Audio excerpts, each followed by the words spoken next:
सणासुदीच्या आधीच सर्वसामान्यांच्या खिशाला कात्री लागली आहे। साखरेचे दर अचानक गगनाला भिडले आहेत। गेल्या 2 महिन्यात साखरेचे दर तब्बल 40% वाढले आहेत। 10 वर्षांनंतर भारतावर साखर आयात करण्याची वेळ आली। साखरेच्या या दरवाढीचा परिणाम थेट घराघरात आणि बाजारपेठेत दिसतोय। मिठाईपासून चहापर्यंत साखरेच्या दरवाढीचा फटका बसतोय। मात्र साखरेचे दर वाढलेच का? इथेनॉलमुळे साखरेचा तुटवडा खरंच निर्माण झालाय का, की उत्पादन घटल्यानं आणि साठेबाजीमुळे दर वाढतायत? सरकार आणि साखर उद्योगाच्या दाव्यामध्ये नेमका फरक आहे तरी काय? पाहूयात हा रिपोर्ट।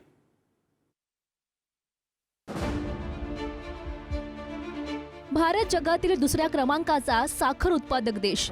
मात्र आता याच भारतावर साखर आयात करण्याची वेळ आली आहे। सणासुदीच्या काळात मागणी वाढणार आहे, पण बाजारात साखरेचा पुरवठा कमी पडण्याची भीती आहे।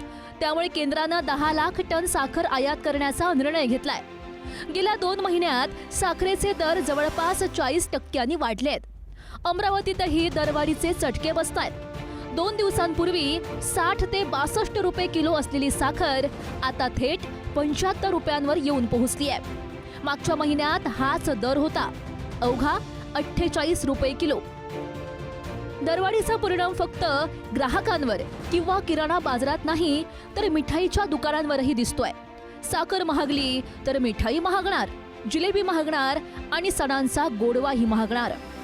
सर्वप्रथम गृहिणीचा दिवस हा सकाळपासून सुरू होतो आणि सकाळी चहा घेतल्याशिवाय तिला कुठले कामच सुचत नाही। तर ही साखर जर वाढ झाली असेल तर ह्या साखरेपासून होणारे जे काही देवासाठी आपण पदार्थ करतो किंवा घरची जी गोष्ट आहे, चहा झालं, गोडधोड झालं, पाहुणा आलेला झाला, ह्या सगळ्या गोष्टी साखरेपासूनच होते। हीच साखर जर वाढत असेल, हे 80 रुपयावर जर साखर जात असेल तर त्या गृहिणींनी काय करायचं? साखरेच्या दरवाढीचा थेट परिणाम चहाच्या कपावरही झालाय। शिर्डीत 7 रुपयांचा चहा आता 10 रुपयांचा झालाय। 10 रुपयांचा चहा 15 रुपयांवर गेलाय। तर स्पेशल चहासाठी आता 30 रुपये मोजावे लागतायत। दूध, गॅस आणि आता साखर, सर्वसामान्यांच्या बजेटवर महागाईचा भार वाढतोय। दरम्यान साखरेच्या दरवाढीवर साखर उद्योगातूनही प्रश्न उपस्थित होत आहेत। ही दरवाढ नेमकी कशामुळे झाली? तुटवडा आहे का, की बाजारात साठेबाजी सुरू आहे? यावर राष्ट्रीय सहकारी साखर महासंघाचे अध्यक्ष हर्षवर्धन पाटील यांनी केंद्रानं तातडीनं बैठक घेण्याची मागणी केली आहे। गेल्या 8 दिवसांमध्ये जी काही साखरेची दरवाढ झालेली आहे, तसं पाहिलं तर फार मोठी आश्चर्यकारक आणि कोणालाच न उलगडणार अशा प्रकारचं ते घोड आहे। मला असं वाटतं की आता एक क्रायसिस निर्माण झालेली आहे आणि आज सगळ्या देशामध्ये साखरेचा तुटवडा निर्माण होतोय का काय, अशी या प्रकारची एक भयभीत अवस्था निर्माण झाली। मी या सगळ्या परिस्थितीमध्ये आम्ही सर्व असोसिएशन, सर्व साखर कारखाने, ते खाजगी असू नाही तर कोऑपरेटिव्ह असू, आम्ही सरकार बरोबर आहोत, कारण सगळ्याला मिळून ह्यातनं मार्ग काढावा लागेल। सरकारी आकडेवारीनुसार साखरेचा उपलब्ध साठा आणि विक्रीचा हिशोब यात मोठी तफावत असल्याचा आरोप राजू शेट्टी यांनी केलाय। सरकारी आकडेवारी समोर ठेवत टन साखर गेली कुठे, असा प्रश्न राजू शेट्टी यांनी विचारलाय। कुठेतरी साखरेचे दर पुढच्या 2 महिन्यामध्ये वाढवायचे आधीच ठरलेलं होतं आणि त्यामुळं व्यापाऱ्यांनी कमी दरामध्ये साखर विकत घेऊन तिथंच साखर कारखान्याच्या गोडाऊनमध्ये ठेवून दिलेली आहे। व्यापाऱ्यांची आणि रिकव्हरी चुरून जो रेकॉर्डमध्ये नसलेली साखर तयार होते, तीच साखर बाजारामध्ये येणार आहे आणि त्याच साखरेला चढ्या दराचा फायदा होणार आहे। म्हणजे हे पैसे रिकव्हरी चुरून काळा पैसा तयार करणाऱ्या कारखानदारांच्या खिशात जाणार आहेत, व्यापाऱ्यांच्या खिशात जाणार आहेत। प्रकाश आंबेडकर यांनी सुद्धा सरकारवर थेट हल्लाबोल केलाय। साखरेच्या दरवाढीला त्यांनी सरकारचं नियोजन शून्य धोरण जबाबदार धरलेलं आहे आणि पुढील 10 ते 12 दिवसात साखरेचा दर 100 रुपयांपर्यंत जाऊ शकतो, असं भाकीत वर्तवलेलं आहे। साखर इम्पोर्ट केली, म्हणजे रॉ शुगर इम्पोर्ट केली, याच्या अगोदर आपण असणारं साखर ही एक्सपोर्ट करत होतो। या सरकारचं नियोजन नसल्यामुळे, कुठल्याच पद्धतीचं नियोजन नाही, फक्त कमवणं जेवढाच अजेंडा असल्यामुळे रॉ शुगर जी आहे आणि मळी जी आहे ही इथेनॉलकडे वळवल्यामुळे यावर्षी भारताला डबल किमतीमध्ये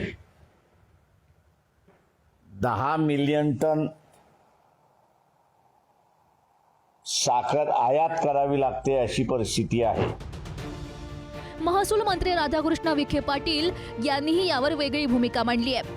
घरगुती वापरासाठी आणि मोठ्या उद्योगांसाठी साखरेचे दर वेगळे ठेवावेत असा पर्याय त्यांना मांडलेला आहे.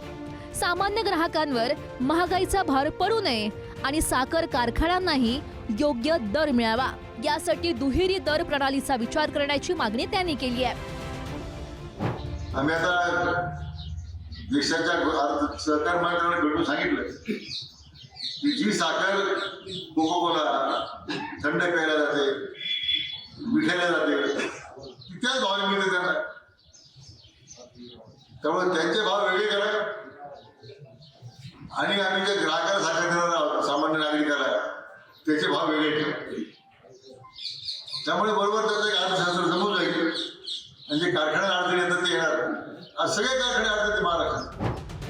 केंद्र सरकारनं सुद्धा दरवाढीचं कारण केवळ इथेनॉल नसल्याचं सांगत आपली भूमिका स्पष्ट केली आहे. इथेनॉलसाठी वळवण्यात आलेल्या साखरेचं प्रमाण 2022-23 साली सुमारे 12% होतं. ते 2025-26 मध्ये कमी होऊन सुमारे 9% आलंय. तसंच यंदाचं साखर उत्पादन सुरुवातीचा अंदाज होता 343 लाख टन. मात्र हवामानाचा परिणाम झाल्यानं तो 306 लाख टनांवर आला. म्हणजे जवळपास 37 लाख टनांची घट झाल्याचं सरकारनं सांगितलंय. साखरेचा गोडवा आता सर्वसामान्यांच्या खिशाला चटका देतोय. केंद्रानं आयातीचा निर्णय घेतलाय, पण त्याचा परिणाम बाजारभावावर कधी दिसणार? साखरेचे दर खरंच कमी होणार का? साठेबाजी असेल तर त्यावर कारवाई होणार का? आणि सर्वात महत्त्वाचं, सणासुदीच्या काळात सर्वसामान्यांना साखर किती रुपयांना मिळणार? या प्रश्नाचं उत्तर आता सरकारच्या पुढच्या पावलावर अवलंबून आहे. ब्युरो रिपोर्ट, पुढारी न्यूज.